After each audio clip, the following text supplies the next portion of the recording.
Con nosotros el presidente constitucional de los Estados Unidos mexicanos, licenciado Andrés Manuel López Obrador.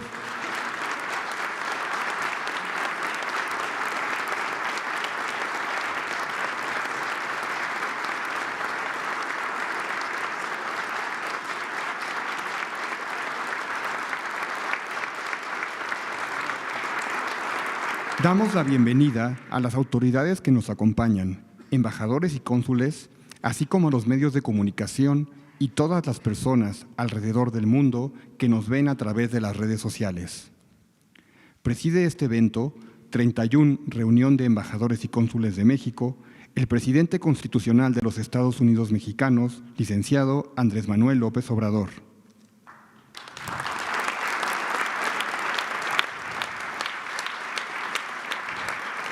Licenciado Marcelo Ebrard Casaubon, secretario de Relaciones Exteriores. Embajador Julián Ventura Valero, subsecretario de Relaciones Exteriores.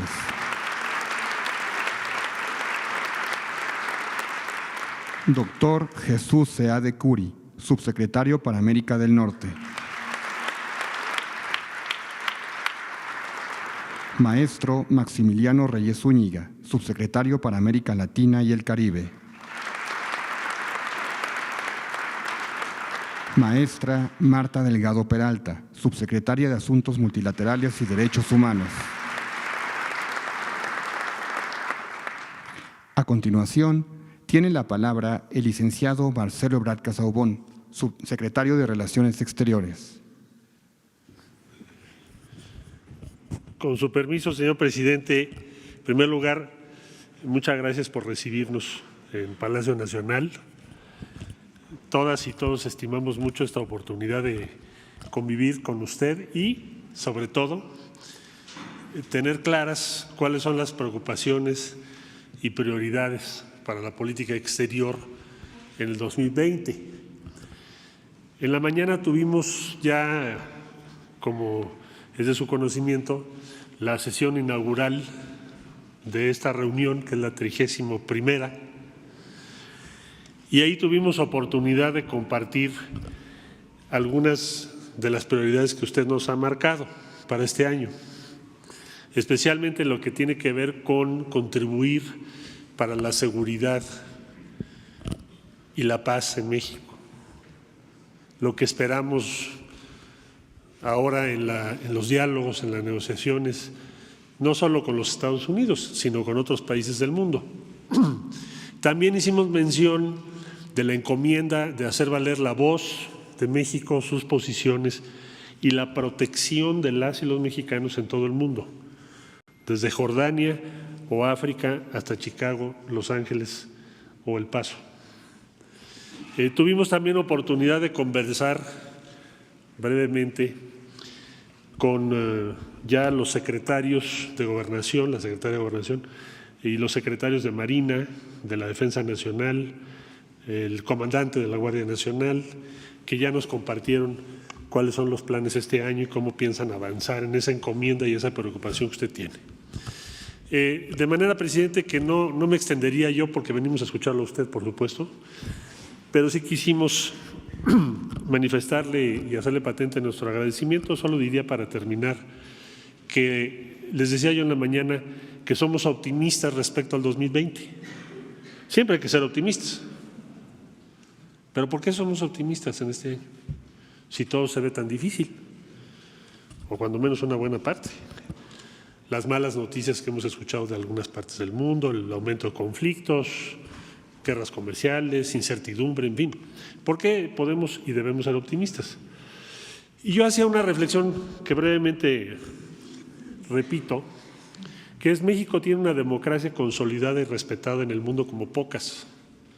Hoy tenemos en democracias, incluso que considerábamos ajenas o exentas de riesgos importantes de carácter institucional, tenemos ejemplos de que hay dificultades y que son muy contadas los sistemas democráticos que tienen el respaldo, la estabilidad y la capacidad política que tiene la democracia mexicana. Y también comentamos que toda política exterior se inicia y depende de la política interior, como usted lo ha señalado muchas veces, y que cuando hay un gobierno que tiene el respaldo de la mayor parte de la sociedad y representa lo que esa sociedad son sus aspiraciones, en esa medida también se tiene la fortaleza para que no sea la política exterior buscar apoyos de los que se carece en el ámbito interno, sino que sea la política exterior la manifestación del acuerdo, del consenso y del avance de un país respecto a todos los países del mundo. Entonces somos optimistas por esas dos razones. Tenemos un gobierno que usted encabeza con el respaldo de una amplia porción de nuestra sociedad, muy vasta, diría yo, y tenemos una democracia vigente, funcionando. Y por eso hay voz y por eso hay un peso específico de México en el mundo. Y decirle que, bueno, pues aquí está su equipo, señor presidente, para llevar a cabo esas encomiendas este año y para que la voz de México, como lo he dicho, tenga presencia en todos los ámbitos del mundo. Muchas gracias por recibirnos de nueva cuenta y gracias, compañeras, compañeros.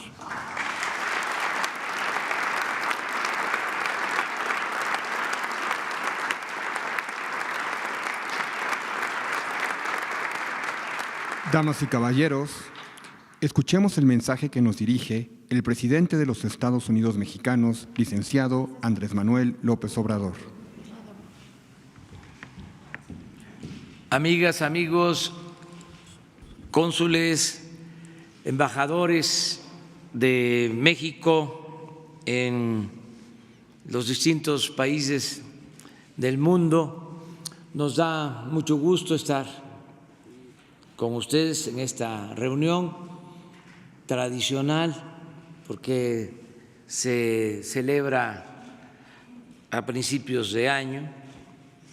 Quisiera pues mencionarlos a todos por su nombre y cuando menos hablar de los embajadores diplomáticos eméritos de carrera que están aquí, que nos acompañan, que son ejemplo de lo que ha sido la política exterior de nuestro país.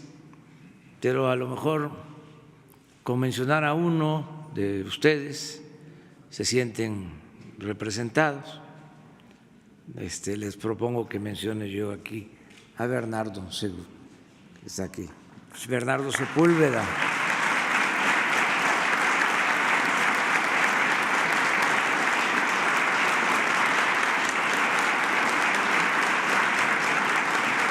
El maestro Bernardo Sepúlveda, que pues encarna la política diplomática de México, como otros destacados y distinguidos diplomáticos. Estamos muy optimistas porque en este primer año nos ha ido bien en general, sobre todo porque contamos con el apoyo, con el respaldo de los ciudadanos, como lo mencionó Marcelo Ebrard. Si estamos bien en política interior, es muy probable, muy seguro que estaremos bien en política exterior. La mejor política exterior, se ha llegado a decir, es la política interior.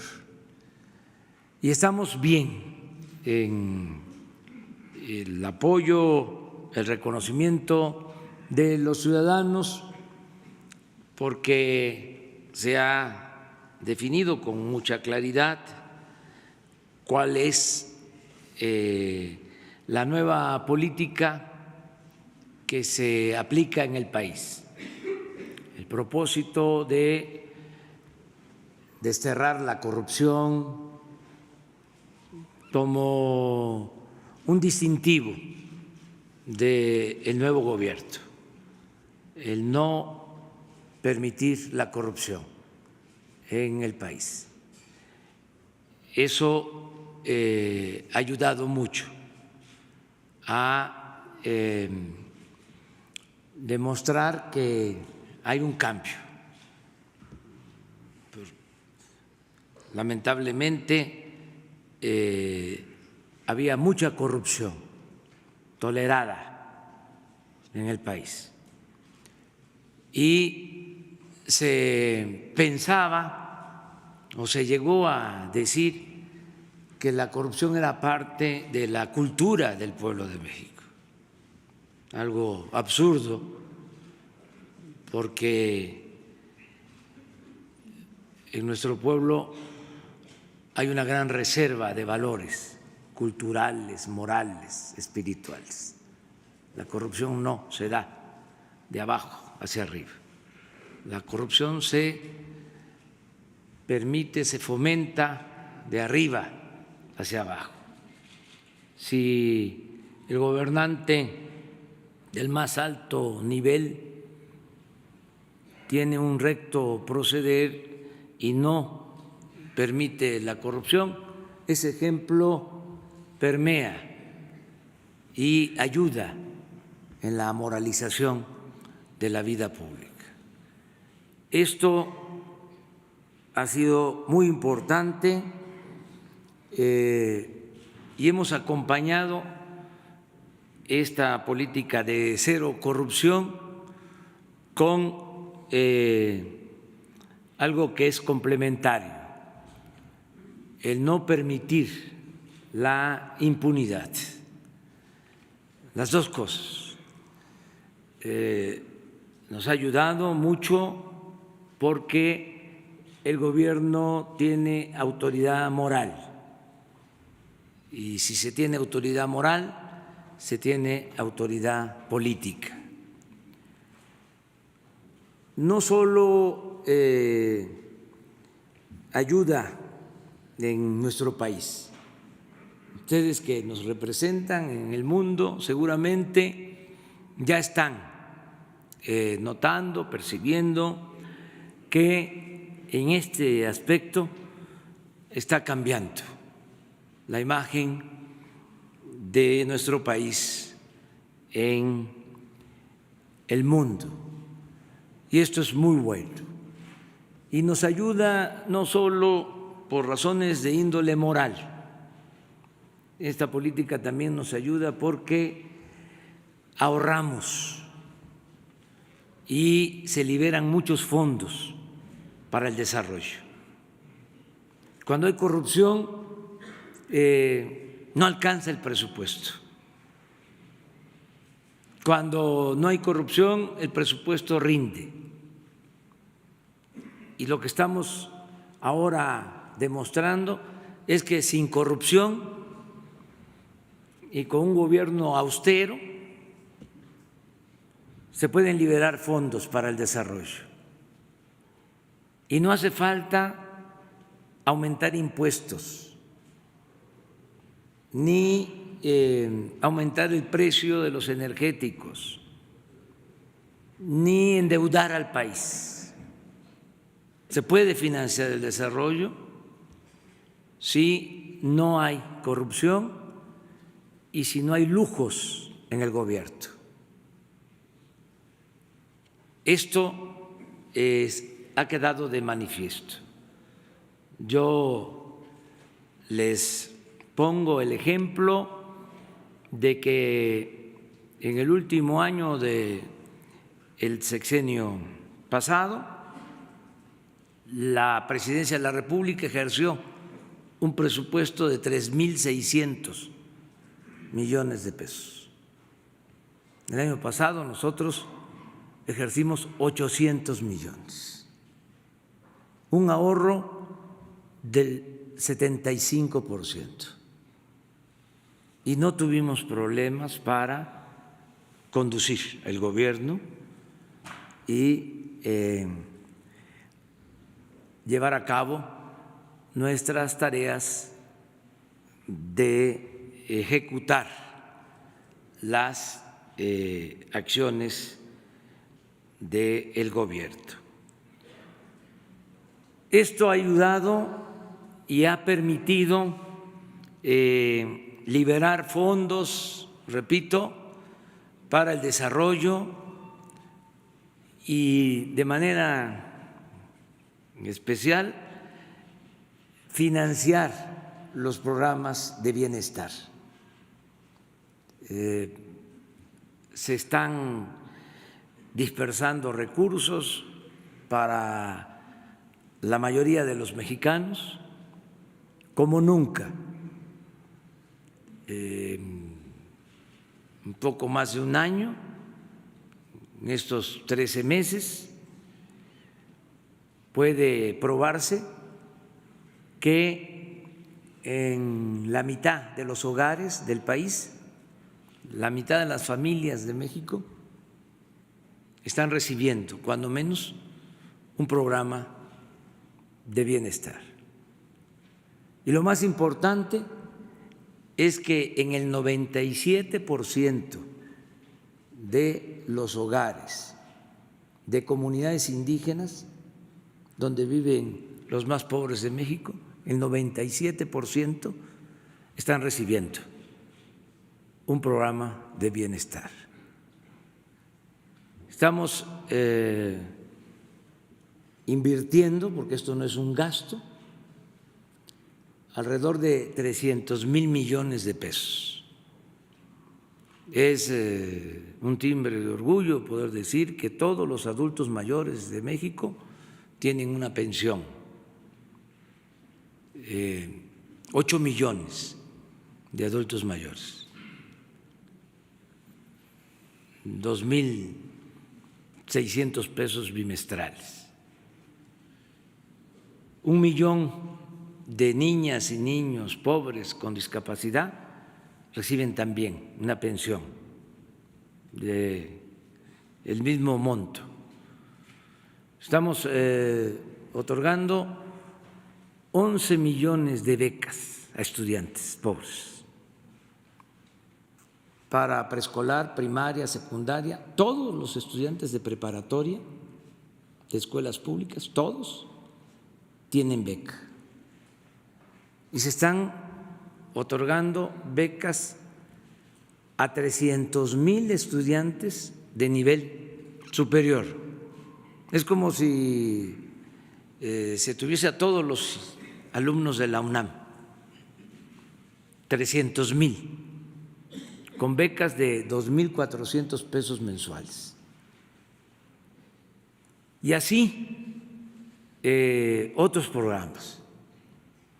Hay 900,000 jóvenes contratados que están trabajando como aprendices en talleres, en empresas, porque queremos que los jóvenes tengan garantizado el derecho al estudio, el derecho al trabajo.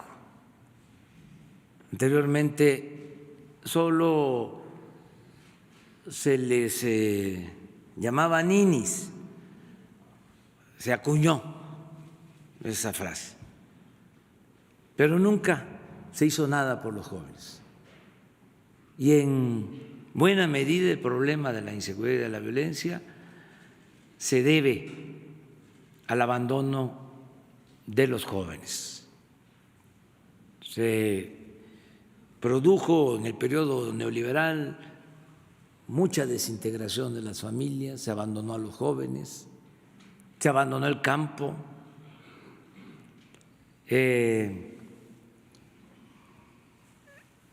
enfrentamos el fenómeno migratorio,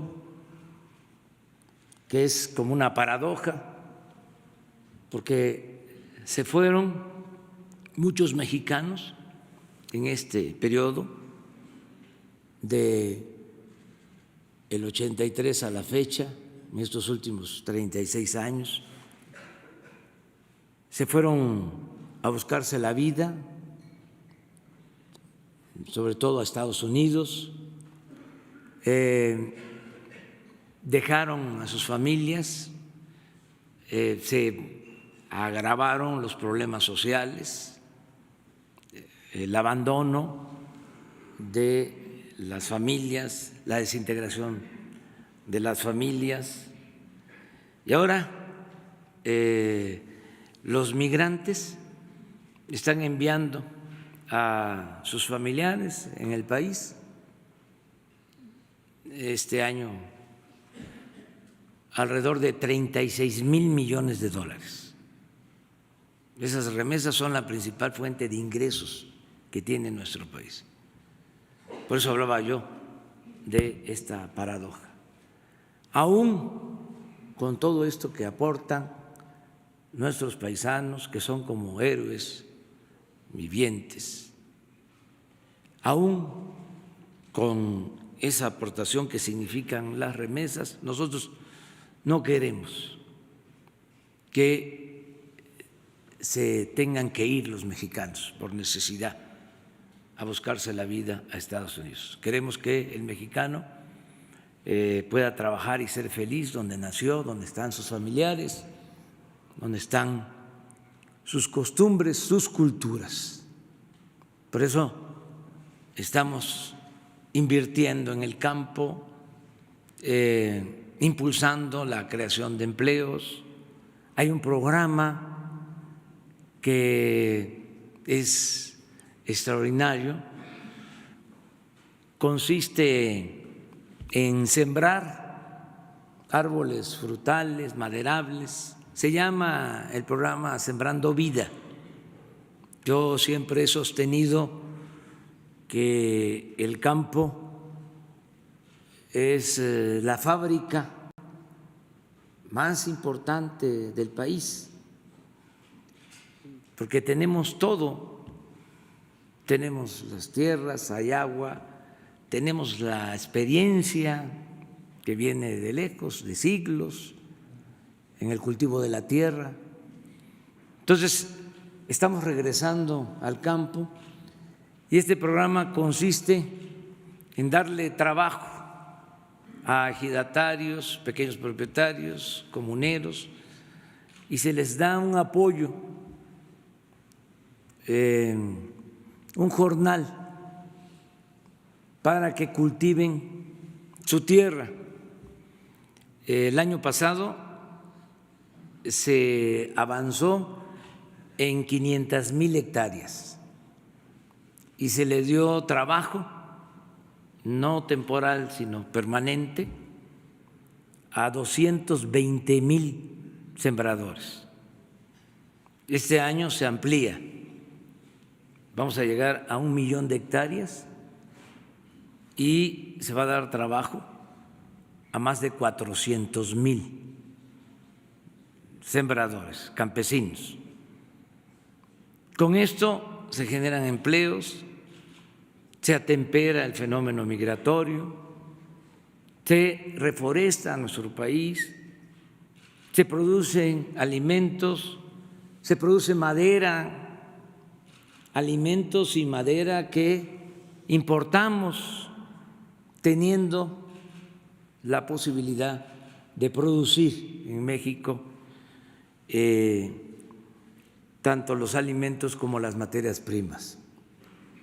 Entonces, este programa es muy importante. Piensen que si se traslada la FOR con todas sus plantas a nuestro país, a México, pues sería muy difícil que generaran 400,000 empleos. Y además, ¿cuánta inversión?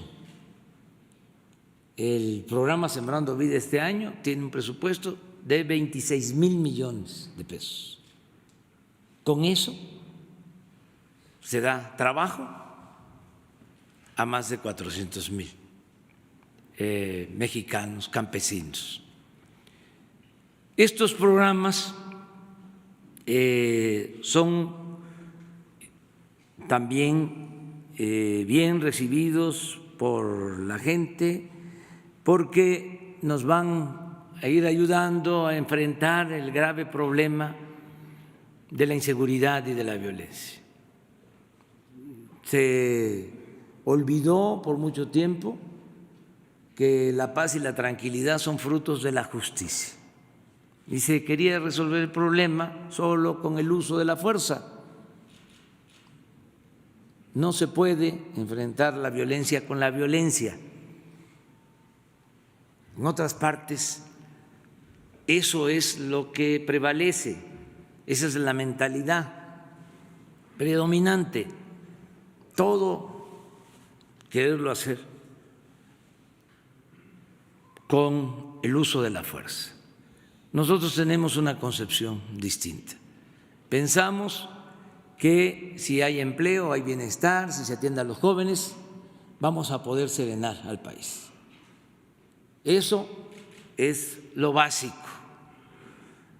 Desde luego, ahora ya se cuenta con la Guardia Nacional, eso fue un logro importante, ayudaron todos los partidos, esa reforma constitucional fue apoyada por todos los partidos, el que se creara esta Guardia Nacional, porque no se tenía una corporación para darle seguridad a los ciudadanos. Se cuenta, desde luego, con el Ejército, con la Marina, pero no podían estas instituciones atender el problema de la inseguridad y de la violencia. Estaban constitucionalmente impedidas estas instituciones para ayudar en tareas de seguridad pública. Se contaba con la Policía Federal. Esta corporación no llegó a consolidarse, se contaba, si acaso, con 10,000 elementos, 10,000 efectivos para atender la demanda de seguridad de todo el país, sin formación, sin profesionalismo, sin instalaciones.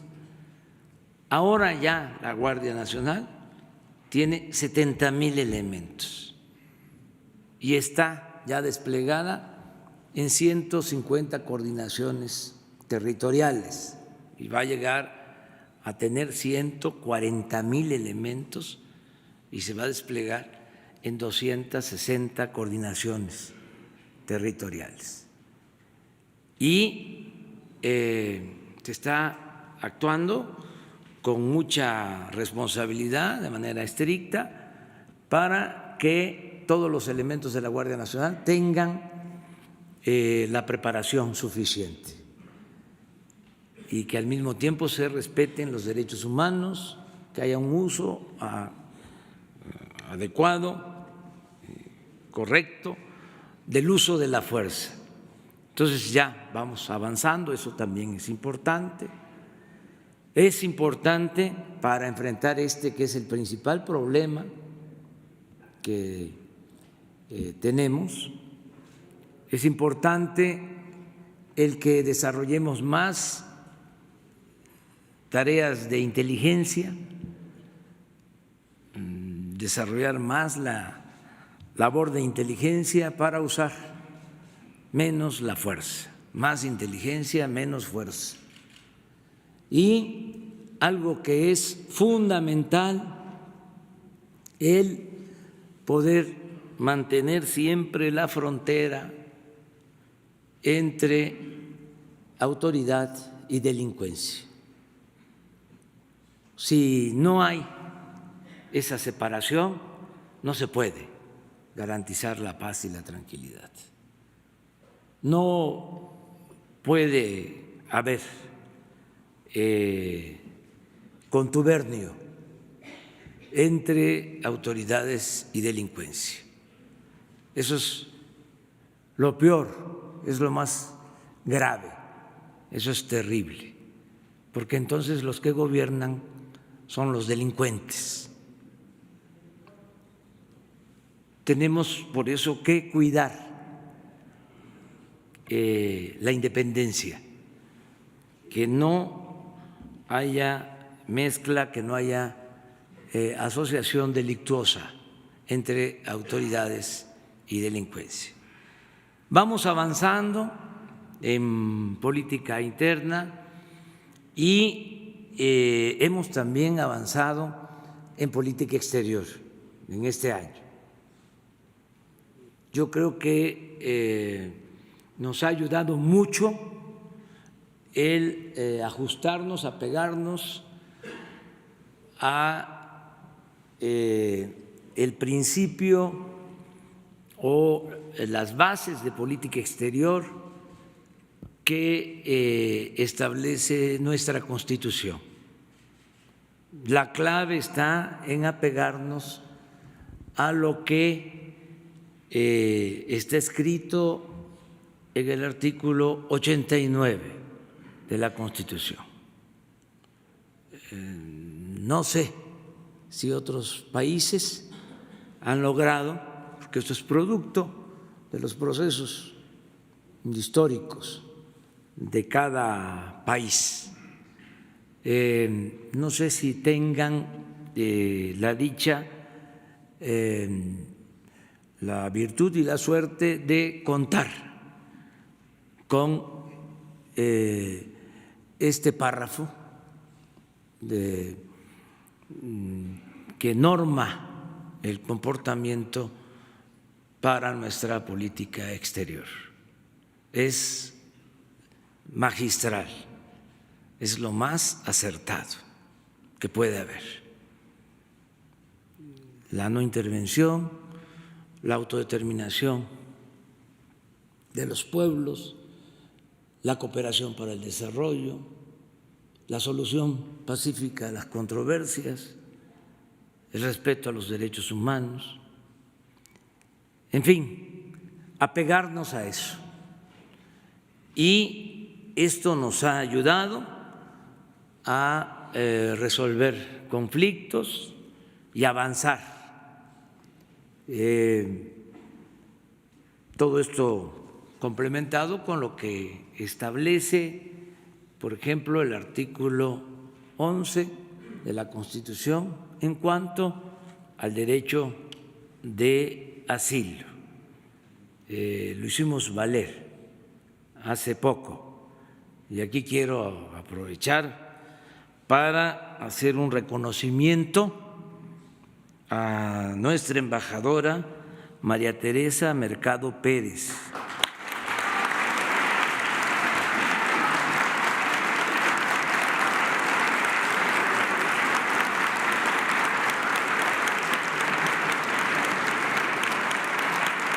Nuestra embajadora en Bolivia, que hizo un trabajo extraordinario. Se logró poner en alto la política exterior de México, como siempre, en esto que es una tradición, el derecho de asilo. Agradecer mucho a los cónsules por todo lo que llevan a cabo de manera cotidiana en donde trabajan, a los 50 cónsules de Estados Unidos y a todos los cónsules que nos representan en las distintas ciudades, en los distintos países del mundo.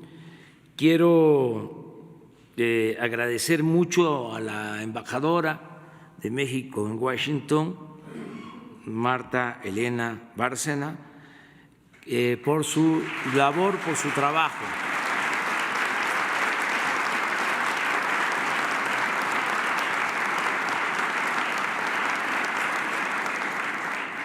Sí saben que la relación con Estados Unidos históricamente ha sido difícil, compleja, y hemos tenido ahora la fortuna de mantener una muy buena relación con el gobierno de Estados Unidos. Esto ha sido posible por el trabajo que se ha hecho, por el trabajo de un grupo de diplomáticos. Se logró, por ejemplo, con Estados Unidos lo de la aprobación del tratado. Y aquí quiero hacer el reconocimiento a Jesús Seade, que ayudó mucho en este acuerdo.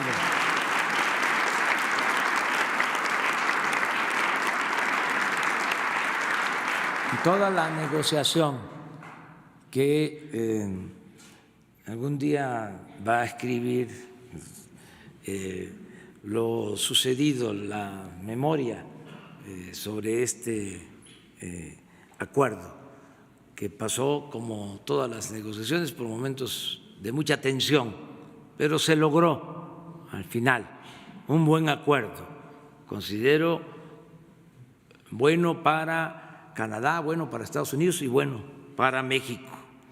Y decirles también que ha sido para mí de gran apoyo el contar con el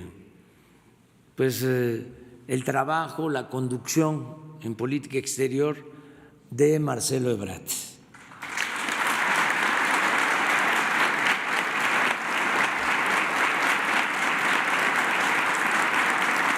Me ha ayudado mucho.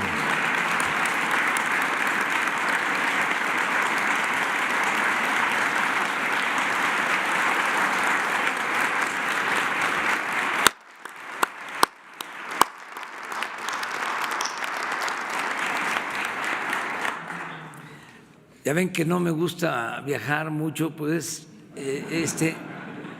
no necesito hacerlo. Tengo una muy buena representación. Marcelo me representa muy bien en todos los foros y lo va a seguir haciendo.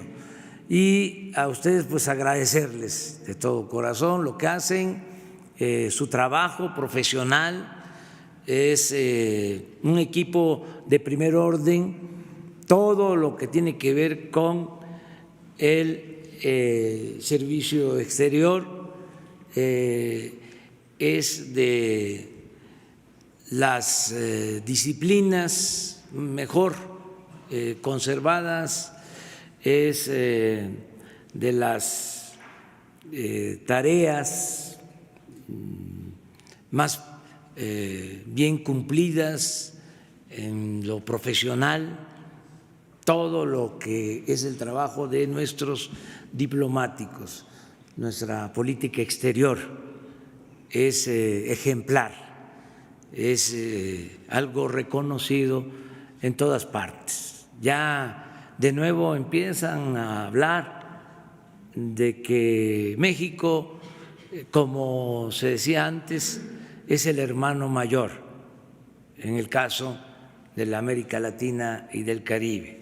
Y en lo que tiene que ver con la vecindad con Estados Unidos, lo mismo. Hay una relación respetuosa, una relación de respeto mutuo con el gobierno de Estados Unidos, y es la relación que queremos mantener con todos los gobiernos y con todos los pueblos del mundo. Muchas gracias por el trabajo que ustedes llevan a cabo para poner en alto siempre el nombre de México. Muchas gracias.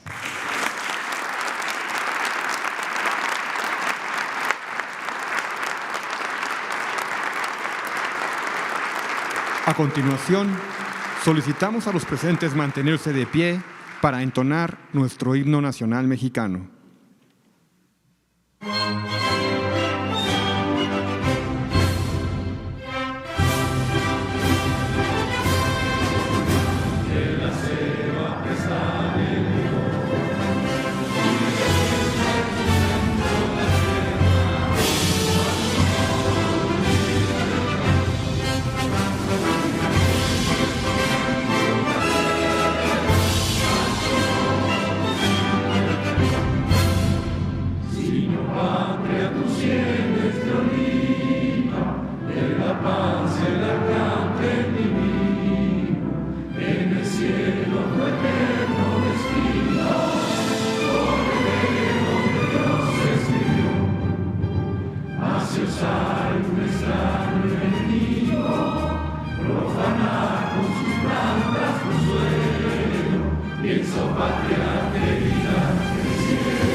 De esta manera, finaliza este encuentro.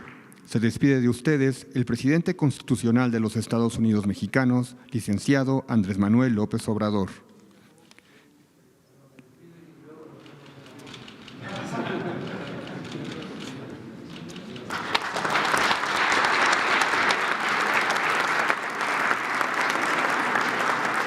Les agradecemos permanecer en su lugar un momento más.